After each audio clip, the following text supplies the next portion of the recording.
I paid $2,500 for my nephew's party and my daughter, who helped for 3 weeks, wasn't even invited. I didn't argue. Instead, her gift ended up in the center of their hall, and things didn't go as planned. Please help us get our first 10 subscribers. Subscribe to the channel and like this video. For 3 weeks straight, my daughter Sophie checked her email like there was supposed to be a key to Disney's private lockbox sent there. Every morning right after breakfast, then after school, then before bed. No invitations. Nothing. And the whole house was littered with boxes of decorations she'd made for her cousin Logan's party. Paper stars, a banner with his name on it, sketches of the photo area, cut out letters. Half the party was built with her hands and then then they decided to close the door. I financed the whole thing myself like a fool for $2,500. Louis the magician, Pam with her cupcakes and cake, Jade with the photo booth, all paid for in advance. And at the time I thought everything was going according to plan. Everyone got their EVs. Everyone except Sophie. First I thought it was an accident. It could have been a glitch in the mailing list, someone didn't add an address. But when Becky cheerfully wrote in the family chat room, all confirmed, and my daughter's name wasn't there, that's when this lovely conversation began. Becky, did you forget to add Sophie to the newsletter? I asked, standing by the oven where Logan's cupcakes were baking. Claire, it's Logan's request. She sounded like she was about to say her bedtime prayers. You see, with the chair it would be a little too much. There's a space and atmosphere. We want it to be easy. Too much? I said it like I was tasting stale milk. Well, no offense intended. It's just logistics, she continued. He loves Sophie, it's just, And then Sophie, who had just come up to me to ask whether to choose silver or blue ribbons, heard the last words. He loves Sophie, it's just. The rest was clear without translation. She didn't make a scene, didn't cry. She just straightened up and said, Mom, you don't have to explain. I got it. That's how quiet girls grow teeth. It brought back a whole old scrapbook of memories. When Becky stayed with me for 9 months, until Logan got stronger, and didn't pay rent. When I drove her to all her appointments, babysat her nights, organized parties because we don't have a budget, Claire, but you're the master. I remembered the pictures of Sophie standing sideways and then being accidentally cropped, and going to cafes with no steps that turned out to have narrow doors. I wrote it all down in the accidental category back then, and today I crossed that word out. I hung up the phone. We're not going, I told my daughter, and we're not going to ask. She smiled a little. Then let's send a gift they won't forget. I looked at her and realized that we think the same way. I opened my contact list. Louis?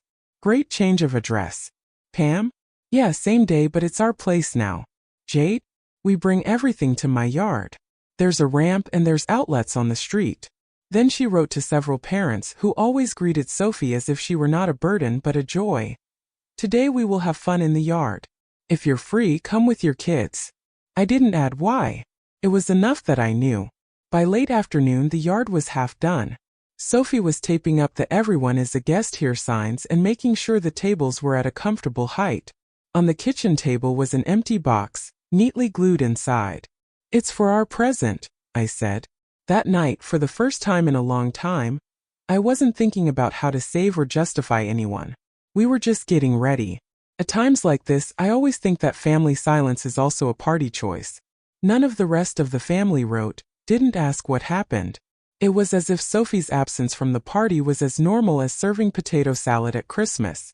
It's amazing how quickly people learn not to ask questions if the answers might ruin their appetite. I paced around the kitchen, and the longer I thought about it, the more I felt that this wasn't a grudge. It was a diagnosis of our relationship. I'm a perpetual provider for them that doesn't require payment, and yet they conveniently forget that I have a life of my own. They have a special corner of invisibility saved for Sophie. Not to offend to my face, but they don't bother to include me in their plans either. It is, the art of excluding a person while keeping a smile on your face. I decided that since I was given the role of an extra, the script would now be mine. Louis was excited. Oh, you have a yard, great, I can do pigeon tricks. Pam suggested making the cupcakes not only with blue cream, but also with silver cream, to make the party look fancy. Jade said she would bring a few extra photo frames, so there would be enough for everyone. Honestly, these people did more for us in one conversation than the in-laws had done for us in years. Sophie, meanwhile, was sticking stars on homemade signs and contemplating the yard, as if it were the stage before a premiere. She hummed and said, "Mom, let's put up something on the gate that says something like, 'Ramp available. No stairs, free entry.'" I thought there was more warmth in those words than in any invitation we never got sent. When I wrote invitations to Sophie's friends, I purposely didn't specify the reasons. Whoever understands will come. Those who don't understand probably shouldn't. I noticed that my hands were shaking, not out of anger, but out of a strange kind of excitement. You know, that feeling when you suddenly realize that you don't have to beg, justify, or wait for mercy anymore. You can just do it your way. Before I went to bed, I went into Sophie's room. She was sitting by the window writing something on her tablet, occasionally chuckling. I didn't ask what exactly she was doing. Let it be a surprise. We both knew the morning would bring a lot of work. But for the first time in a long time, I felt like this work was for us, not for someone else's thanks. The morning began with me taking outside the folding tables that had been stored in the garage for about 5 years. Every time we'd used them, I'd vowed to buy new ones, but as usual, I'd never gotten around to it. Now they were in a row, and Sophie rolled around, checking to see if anything was wobbly. Tom, our neighbor, peered over the fence, saw the commotion, and said, "Looks like you've got something more fun than Becky." I just grinned. It would be weird to argue. Soon Pam pulled up and handed over boxes of cake and cupcakes. The smell of vanilla and warm sugar filled the yard, mingling with the scent of freshly cut grass. Jade was laying out colorful props for the photo area, and Louis was practicing his disappearing handkerchief trick, winking at Sophie like they were accomplices in a conspiracy. At that moment, I realized that the party had already begun, and it was definitely ours. Becky's music was blaring in the house like they were about to celebrate the moon landing instead of Logan's birthday. There was an archway in the yard that read, "Go Logan," with kids in matching t-shirts, and a table of pickled wings and potato salad. Marjorie was giving compliments left and right, not noticing how she herself was pushing other people's children to the edge of the veranda. On the gift table was my box. A large brown wrapped box with a neat blue ribbon. The tag, "To Logan," from Sophie and Claire. Becky, noticing it, smiled the way you smile when you get something green stuck in your teeth. Friendly but annoyed. "Well, at least you sent something," she said too loudly for it to be casual. The unpacking went on in a fast and loud style. Cars, balls, electronic things, and then it was our turn to get our box. Becky removes the tape herself, like she's afraid Logan will tear the contents with the package. Inside is a tablet which immediately lights up. On the screen is Sophie, calm, collected, with that same half-smile that says, "I know what you did." She's sitting by the window, looking directly into the camera. "Hey Logan, this is Sophie. I helped make your party, the decorations, the photo area, the cake. My mom paid for everything. I wanted to come, but they said it would be a little too much with my chair. That it was about logistics and atmosphere. But it's not about the air or the furniture. It's about me. I'm not asking for an apology. I just want everyone to know the truth. If anyone wants to be where everyone belongs today, our yard is open. Your parents have the address. Celebration is about people. I'm a person." Silence covered the room, so much so that you could hear the balloons rubbing against each other under the ceiling. Marjorie was the first to stir. "Is this a joke?" Nora always Becky started to say, but someone interrupted her. She spoke calmly. "These are facts." Coach Ray, standing in the doorway, said, "You have 2 entrances to your house, Becky. A ramp could have been put in." "Oh, and atmosphere is a strange reason," Mrs. Hill added, crossing her arms. "Atmosphere is made by people." One of the parents asked Logan, "Were you the one who asked her not to come?" The boy mewed. "I didn't want any trouble." "Sophie's not the problem," said a girl in his class, Sam. "The problem is when you pretend she's not there." And that's when things got interesting. One family quietly took the gift and walked toward the exit, followed by 2 more parents and then a whole group of kids wearing matching hats. The music was still playing, but no one was dancing anymore. Becky tried to regain control by loudly inviting everyone to the cake, but people looked at her the way you look at a salesman who just counted you out and then assures you it's change. Peter walked over to the table, picked up the clipboard and handed it back to Becky. Revisit it without an audience. She made us look bad. Becky exhaled. No, said Peter. You did it yourself. Someone turned off the music. The air in the room became thick, like the air before a thunderstorm. I stood at the fence of my backyard a couple streets away, making sure everything was ready for our party. I'd gotten a messenger text saying, "We're coming your way." I've seen it many times. How people gradually realize they've witnessed something unpleasant and begin to search with their eyes for a way out. First they hide their gaze, then they pretend to make an urgent phone call, and then this quiet exodus begins. And no amount of "let's take a photo together" helps. Here, however, the photo would have turned out to be memorable: someone with an empty plate, someone with a face like a person who realized that the soup was spoiled yesterday. One of the boys on Logan's baseball team approached Mrs. Hill and quietly asked, why didn't she come herself? And then, amazingly enough, Mrs. Hill didn't budge, because she was told she would ruin the atmosphere. The boy wrinkled his nose as if he had swallowed a lemon and said, "That's silly." Ray went to the window, glanced outside and hummed, "Look, Peter, half the cars are already turning around." Peter shrugged. No wonder. People don't like to be shown their own meanness to their face, even if it's someone else's meanness. Becky paced around the room, picking up paper and gift wrapping as if trying to bury the very fact of what had happened underneath them. She had my tablet in her hands, and I knew she was about to turn it off, hide it, and then tell me that none of this was the way it really was. I had a mixture of anger and a strange sense of relief inside. It wasn't just me and Sophie seeing it all at last. One of the parents, a tall man in a plaid shirt, walked over to Logan and put a hand on his shoulder. You know, knowing how to invite people over is a skill too, and you're going to need it in your life. Logan nodded, but his eyes were running around the room like he was looking for somewhere to disappear. I imagined that right now, 2 blocks away, Sophie was probably making sure the chairs were straight and laughing at Lewis's jokes. The contrast was so stark, I chuckled. Here, a visceral silence. There, preparation for something real. Slowly, the guests began to find their jackets and bags. A couple of moms apologized to Becky, but there was no apology in their voices, just tiredness. One boy walking by said quietly to Logan, "Tell her we'll be there." He didn't specify who he was coming to see, but I knew. When the first wave of people left, I could see how empty the room was. The music started up again, but now it seemed too loud, almost aggressive. It was thumping against the walls rather than filling the space.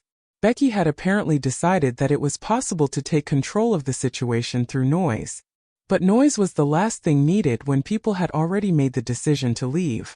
Ray walked to the door, lingered for a second and said, "Sometimes it's better to admit you're wrong than to try to convince everyone you're right." Becky didn't even look at him. Marjorie was standing in the corner typing something rapidly into her phone, probably already coming up with a version of events where she and Logan were the victims. I could almost see the phrases forming in her head. Misunderstood. All taken out of context. We just wanted to make the best of it. One of the kids yawned loudly, and that signaled the second wave of exodus. With each doorway closing behind someone, I could feel Becky losing not just the guests, but the very illusion that she could control the picture. Now the picture was controlling her. And my phone was flashing more and more messages. "We're almost there. We'll be there in 5 minutes. Tell Sophie we're happy to see her." I could feel these two worlds, her holiday and mine, finally drifting apart. And to be honest, at that moment I realized that I liked the other world much better. In the backyard, things were boiling. Lewis was laying out cards and spinning coins. Jade was setting up the photo booth so the lens would catch both kids and adults without tilting. Pam was opening boxes of cake that smelled like the neighbors were probably already speculating. Sophie drove around between the tables, making sure everyone could drive up easily, and a sign she'd made the night before hung on the gate. "Everyone is a guest here." The first to arrive were Mrs. Hill and her daughter and Tom, who always lent us folding chairs. They just smiled and said, "We're glad to be here." And you know, there was more warmth in those words than all the "we love yous" from the in-laws over the years. Then more came up. Some were coming straight from Becky. I could see in their eyes that awkwardness when you've just been there, where you've just had the truth handed to you head on, and now you want to wash away the sticky atmosphere. One boy, holding a ball, said to Sophie, "I'm glad I came here." And it was said without a shadow of pity, as a fact. The courtyard was filled with laughter, clapping tricks and the smell of sweet icing. Louis pulled a dove out of his hat, and Sophie jumped with laughter. "Where did you get it?" "An artist's secret," he winked. Jade clicked the camera, adjusting the height so that both chairs and sneakers were in the frame. At one point, Sophie gathered everyone around a large table. Her voice was confident but without pathos. "I want our school to have a table where no one sits alone. I'm going to call it Sophie's table. If you want to join me, join me." A sea of hands went up. Even Tom said, "I'll get a sign so everyone can see it."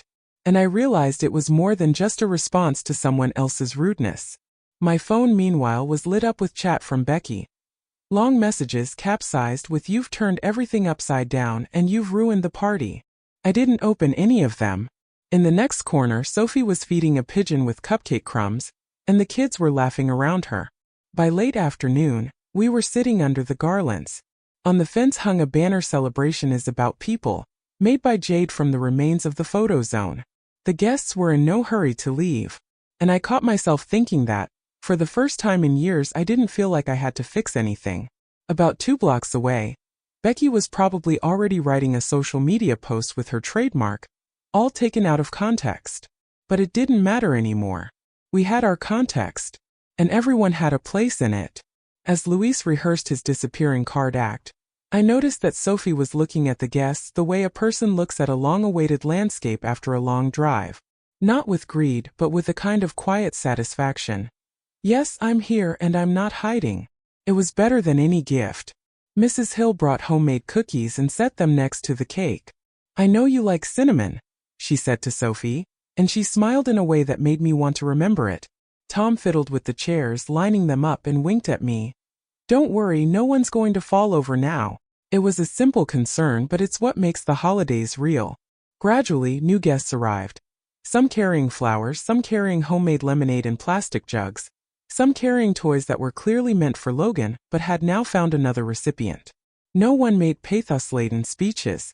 People just said, "We're glad to be here," or "It's been a long time." And there was no catch in those words. Sophie arranged an impromptu photo shoot with Jade. The shots included kids in caps, teenagers with guitars, an elderly neighbor in a bright scarf, and in every shot, all on the same level. Not standing in the back, not cropped to the wheels, but in the center. I thought that maybe these photos would be more important to Sophie than anything she'd shot before. At one point I heard Louis telling a group of boys, "The secret to the trick is that you have to look into the eyes of the audience, not at your hands." And I thought it was a metaphor for our whole situation. If you want to be seen, make eye contact, not hide. Pam was telling jokes in between at the cupcake table, and Mrs. Hill was helping the kids choose which flavor to try first. The smell of vanilla and cinnamon mingled with the scent of fresh grass, and I caught myself just standing there breathing. It was like a pause after a long and blustery day when you can finally hear yourself. As the sun began to set, Jade turned on the lights, and the courtyard glowed with soft light. People were seated on chairs, on plaids, on the grass. Children were chasing bubbles, and laughter sounded like music that would have been too quiet without it. Sophie walked over to me with a plate that held a piece of cake and a couple cookies. "These are for you. You deserve it today," she said, and I realized that those words were worth more than any thank you I'd heard from my family in years. I sat down next to her and we just watched people socialize, eat, laugh. No awkward pauses, no tension. Pam brought tea in big thermoses. Tom brought a couple more chairs for those last-minute arrivals. Louis got the pigeon out again, and the children squealed with delight. Everything seemed to work itself out here, though I knew that behind the itself was weeks of work and one firm decision not to ask to go where we weren't wanted. Somewhere around 8 o'clock I saw Peter. He came quietly, no announcements, just sat on the edge of a bench and said, "Nice place you have here." I nodded. He pulled out his phone, showed me a photo from Becky's house. An empty table, a couple of adults with strained smiles, and wrote, "The difference is obvious." The phone was still receiving messages from Becky. I didn't read them.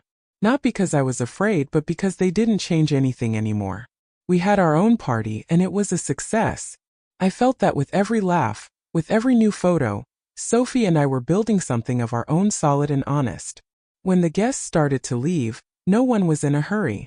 People thanked us, hugged Sophie, and promised to come to Sophie's table at school.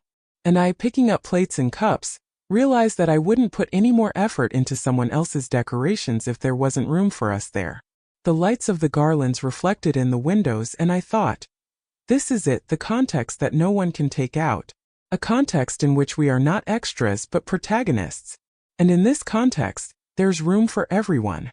When it was just the two of us, Sophie said, I think it was the best birthday this year, even if it wasn't mine. I laughed and hugged her, and then we put out the garlands together. The night was warm, and I suddenly realized that there were many more days ahead in which we could be where we were welcome, and never again the other way around. Would you have stayed for such a celebration? Be honest.